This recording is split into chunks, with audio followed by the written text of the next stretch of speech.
Jordan Peterson Made Easy, 12 Rules for Life, Chapter 3, Rule 3, make friends with people who want the best for you. I will leave the link below to the first video in this series, which explains why I'm doing these simplifications of Jordan Peterson. And basically, it's because I believe JP can be a bit difficult to read and he benefits from some simplification. This is not a critique, more of a tribute. Now, this chapter 3 or rule 3 of the book and the related video by Peterson, linked below, which I'll talk about a little bit later, made a real personal impact upon me.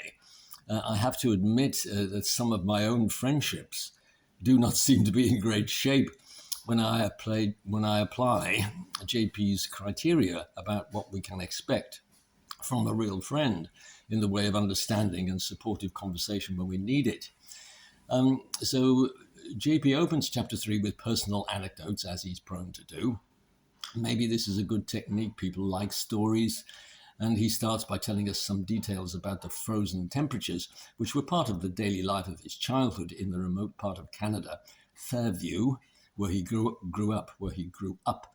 There was little available to young people in the way of leisure activities. The social activities of young people were dismal, as he described them, and youngsters were, quotes, too prematurely cynical and world-weary and leery of responsibility to stick to the debating clubs and air cadets and school sports that the adults around us tried to organize, end of quote.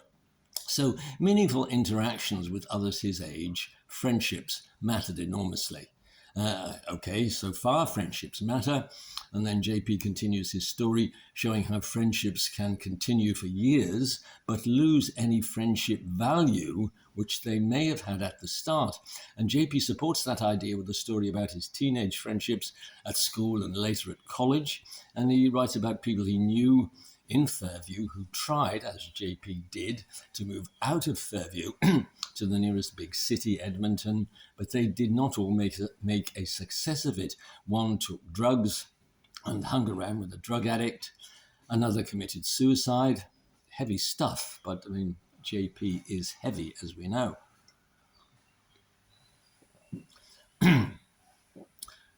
The point here seems to be that some of these friendships, at least as time went on, had little value and did not save people from tragedy.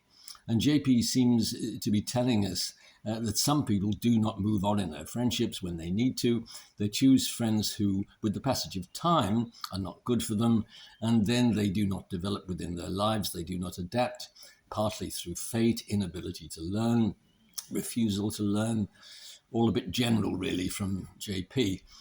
Nonetheless, JP seems to be showing us that some of our so-called friendships are hopeless. That's putting it rather bluntly, but that seems to be what he's saying. That they're empty, not friendships at all, really. And this rings true for me. For example, if I were really stressed about something, such as thinking I might have a serious illness, if I were to mention this to a so-called friend, I know before I say anything that they might say something really shallow, such as, I wouldn't worry about it if I were you. And that does happen. People really do talk in that sort of vacuous manner. Not all my so-called friends are as vacuous as that. Some are friends. But how about you? Do you have any friends like this? Please let me know in the comments below. It sounds like our so-called friends are living in their own bubble and unable to reach another person emotionally and understand what that person is going through. They've no real interest in us and possibly not enough respect for us. And they end up feigning a bit of interest. They talk in a way which trivializes our serious concerns and anxieties. They do not have what it takes to help us through a difficult patch in life. In life, that is. If I were to offer a rather grim analogy, say someone has gone blind, their so-called friend replies with something really low level, such as get a white stick. There you are, problem solved, easy. And now please do not take that example too literally. I'm just trying to give you the drift of how vacuous some comments can be in the face of tragedy. And JP seems to be trying to steer us away from people like this. Another example from my own life about empty friendships, taking the same sort of example again. If I'm really stressed about something, such as I think I might have a serious illness, another typical reaction is straight away to move the conversation away from me. The so-called friend changes the conversation away from me to something like, I had that problem a couple of years ago. Or even worse, a friend of mine had that problem a couple of years ago. And then a long monologue, and then a long monologue about their friend and what they did about the problem. So the problem of someone you haven't even met is more important than your problem. And this trivializes you and leaves you hanging. This changing of subject away from you and what concerns you is well illustrated in a clip from the Cheers sitcom from back in the day, and I will leave the link below. The Frasier character is keen to share with his so-called friends in the bar some subtle emotional insights about a film director, and his so-called friends take no interest in the subject Frasier offers, and they repeatedly change the conversation in a shallow way to other famous people with similar names who have no connection with the delicate artistic issues which Frasier is hoping to talk about.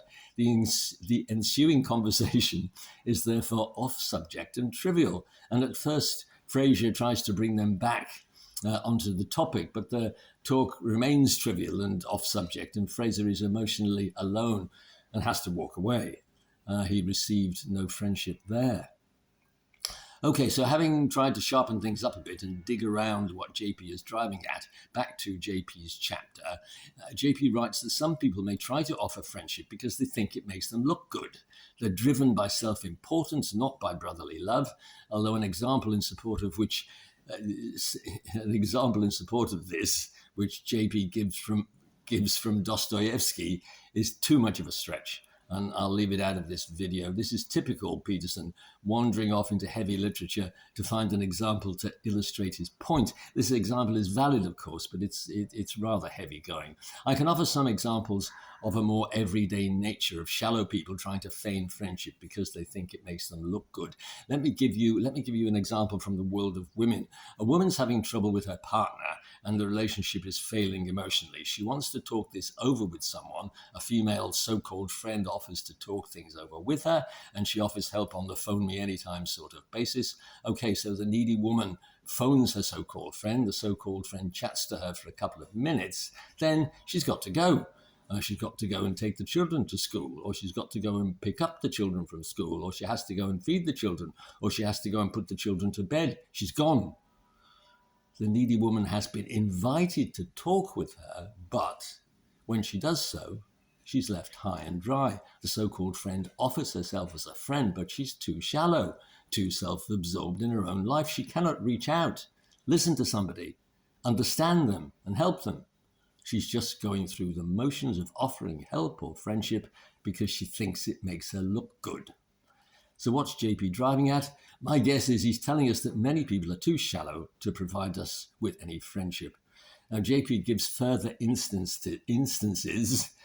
JP gives further instances of how you should think about and act towards people who seem to be asking for help.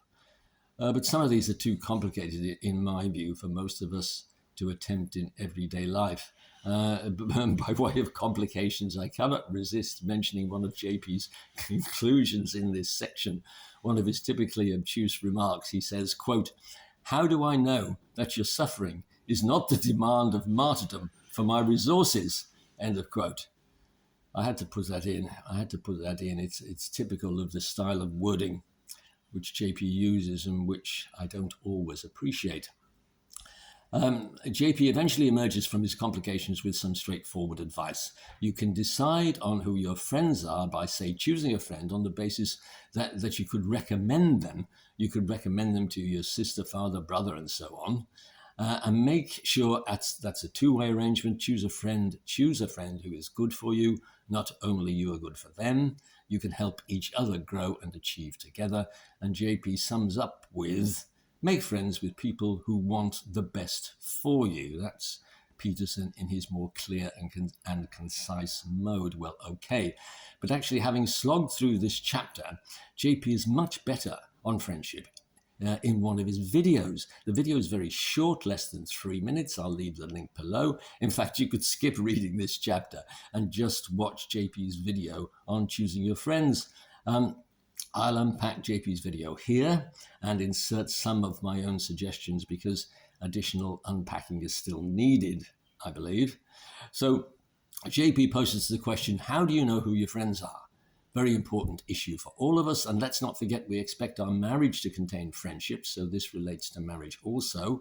So JP distinguishes between real friends and false friends. Real friends, you can tell them good news and they will be pleased for you and celebrate with you. For example, you've got a new job and it's a big improvement on your old job. Real friends say something like, I'm really pleased for you. I'm going to take you out for a meal or a drink. It's all on me. Well done. False friends change the subject straight away to themselves, and say something like, I was thinking of applying for a new job. My husband says I'm due for a big promotion. Or even worse, they talk about someone you've never met. My friend got a big promotion a couple of years ago. And they would rather talk to you about someone you have never met than talk to you about you. Or worst of all, why do you want to work for that company? They're due to go bust fairly soon. On the other hand, real friends, again, you can tell them bad news and they will listen. False friends change the subject to themselves again and say something like, the same thing happened to me about a year ago, or even worse, the same thing happened to a friend of mine whom you've never met about a year ago. Your so-called friends talking to you about people you've never met can be really disengaging. Your so-called friend would rather talk to you about somebody you've never met than talk to you about your difficulties.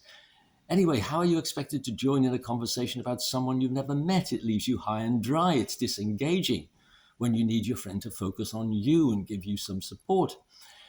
And then a bit from me, which is an extension of what JP is saying. When you have some bad news to impart, a false friend type of conversation, instead of listening, is when people say things starting with, you should have, or why didn't you, or can't you just, you should have seen that coming. She's left me for someone with more money. Why didn't you? Why didn't you book in roadside recovery before you took your car on holiday? Your car broke down in the Pyrenees on the way to your holiday. Can't you just lose weight if you've been diagnosed as type 2 diabetic? And, can't you just get a white stick if you've gone blind? Can't you just get a hearing aid if you've gone deaf? Can't you just give up drink if you've been diagnosed with liver problems? All those sorts of things. The canning of always, as I call it, is a similar thing. You can always get tested if you're worried you've contracted a disease of some sort. You can always fit double glazing at enormous expense if you're worried about traffic noise in your home. Yes, problem solved. They're all simple-minded, flair for the obvious, irrelevant, unrequested, too late, and after the event, bits of vacuous advice at the conversational level of a child.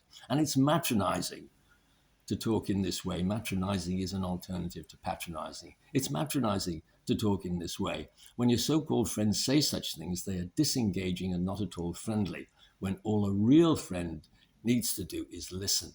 One final example is replying to only one word of what you have to say, instead of listening to you unpacking the whole message of what you want to say. For example, I had to lend my girlfriend 1,000 quid this month. Your so-called friend replies, you didn't have to lend her that. Okay, you might have phrased it better. You might have said, I decided to lend my girlfriend the money for some expensive dental treatment, say. But your so-called friend has interrupted you before you've told him the whole story about something that's weighing rather heavily on you. You did not have that much cash to hand. You borrowed money to lend to your girlfriend. These are the things that are weighing on you that you want to talk about. My understanding is that JP concludes, surround yourself with people who are helping your development. Do not stay silent and go along with people who are only talking about themselves and not taking an interest in you. If you'd like to read something along similar lines to JP but in simpler style, you might try my book, Men Fall in Love and Women Make Plans. It's a problem solver for men on how to relate to women, and the UK link to my book is given below. Click subscribe, and then click all, no fee to pay, if you would like to be noted of future videos. And please do leave comments. I would love to hear from you. And thank you for watching.